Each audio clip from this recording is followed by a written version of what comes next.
Hello, and welcome back to another World Cup Daily for the 26th of February. And there's plenty to talk about in this one. New Zealand flipped the script late in their clash with Sri Lanka as they made a really solid start, and the Super 8 picture starts to tighten up from there. New Zealand's women's skipper has made a huge statement, her first time out leading the side. Plus, we've got two huge previews: South Africa versus the Windies and India versus Zimbabwe, with it all on the line. As always, if you haven't already, make sure to hit like on the video, hit subscribe on the channel, and get involved in the comments.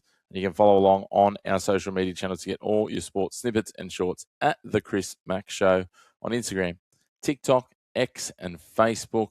But let's get into the show. Let's start with that game overnight between Sri Lanka and New Zealand. New Zealand, well, they got off to a slow start, but they fired late and then managed to turn the screws with the ball. And Sri Lanka bow out of their home World Cup. It is all over for Sri Lanka. Unfortunately, they won't progress to the semi-finals, so another one bites the dust. New Zealand with their innings, as I said, Sri Lanka's spinners, they dominated early. Mahesh Theekshana ripped through the top order, 3 for 30, and at one stage they were 3 for 9. New Zealand collapsed to 84 for 6. Their innings in serious trouble.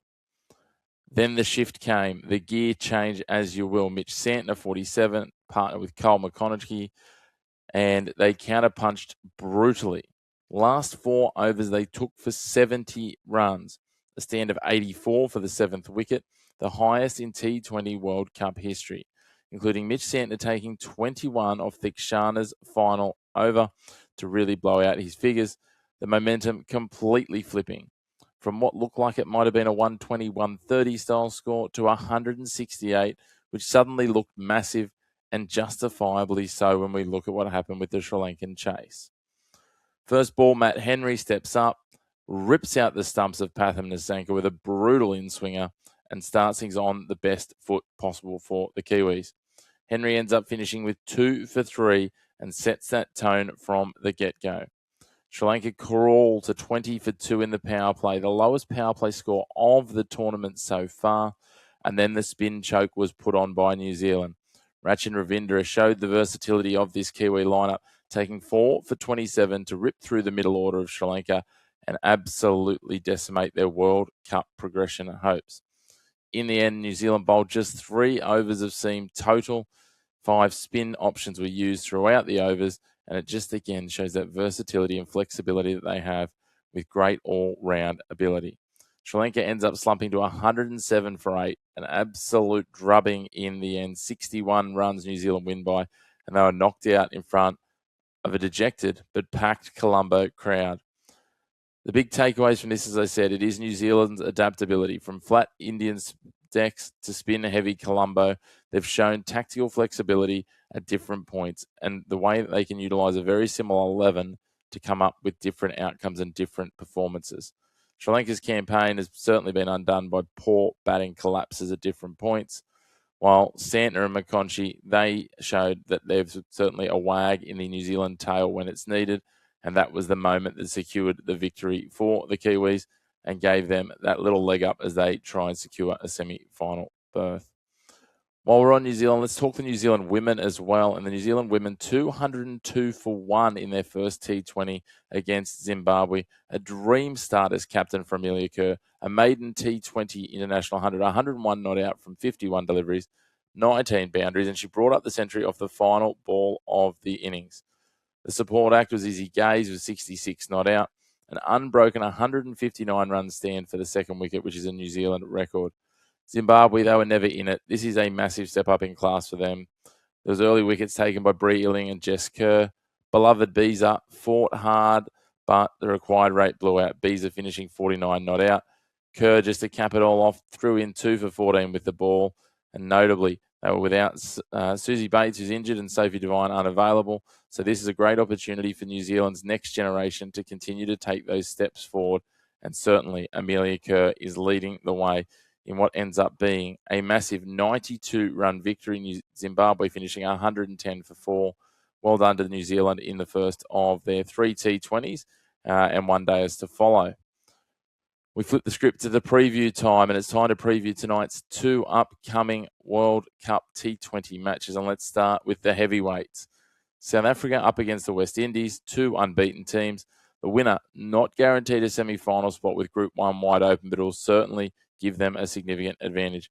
It does almost feel like a bit of a quarterfinal in disguise. The West Indies, they're coming off that 254-run showing against Zimbabwe. Shimron Hetmeyer in red-hot form, 219 runs, including 17 sixes so far this tournament. And their batting approach has been ultra-aggressive, boundary-heavy, no hesitation, and they're backing their attacking instincts. South Africa, on the other side, they took a huge win over India, which showed nerve and middle-order power.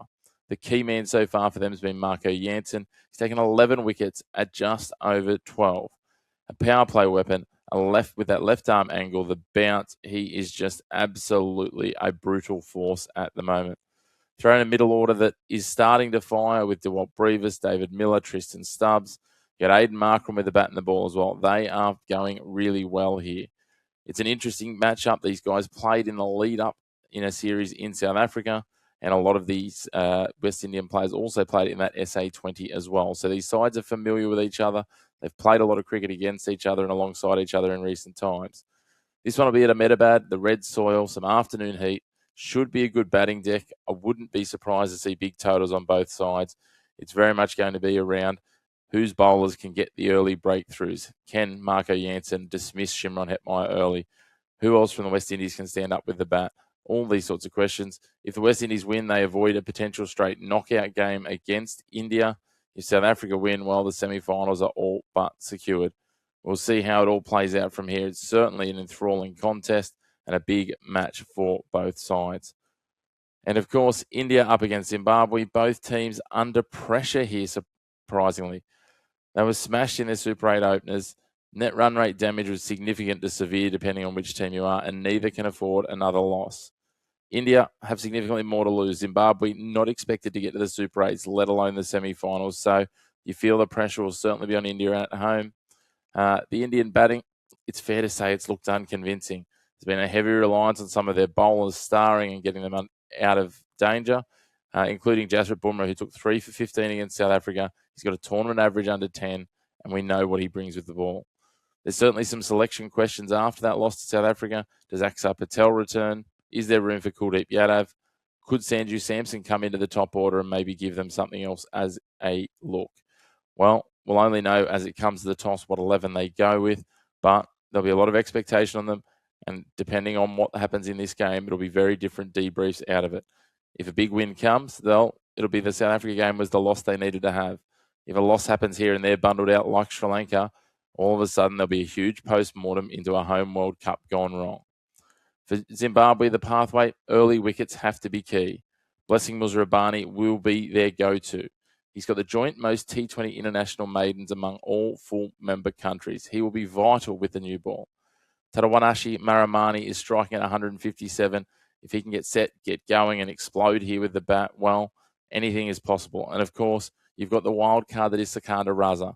Can star with the bat, can star with the ball, and he's just 15 runs short of 3,000 T20 international runs in his career. For India, as we said, get the selections right, perform at anywhere close to their ceiling, and they get the win here. This Cheap Hawk surface, well, it's unexpectedly batting friendly so far this tournament. New Zealand chased 183 here in under 18 overs, so runs certainly won't be a scarcity. Spin has not dominated here as expected, so it will be very much an opportunity for Zimbabwe to step up with their pace attack. India, they have to win to stay in control of their destiny. Zimbabwe, absolutely nothing to lose. They can throw caution to the wind, and that makes them very dangerous. But as I said, India, with all of their talent, all of their depth, should certainly head into this one as warm favourites. Well, that closes out for another day. Sri Lanka's out. New Zealand surge. Amelia Kerr launched her captaincy in style, and we've got 2 monster games ahead, which will very much go towards setting the tone of Group 1 and who may and may not progress to the semi-finals. Make sure to like the video, hit subscribe on the channel if you've enjoyed it, share it with your cricket-loving friends, and of course, you can find our socials at The Chris Mack Show, Instagram, TikTok, Facebook, and X. And we look forward to catching you on the next Cricket Daily on your home of the black and white of sports and the great opinions here.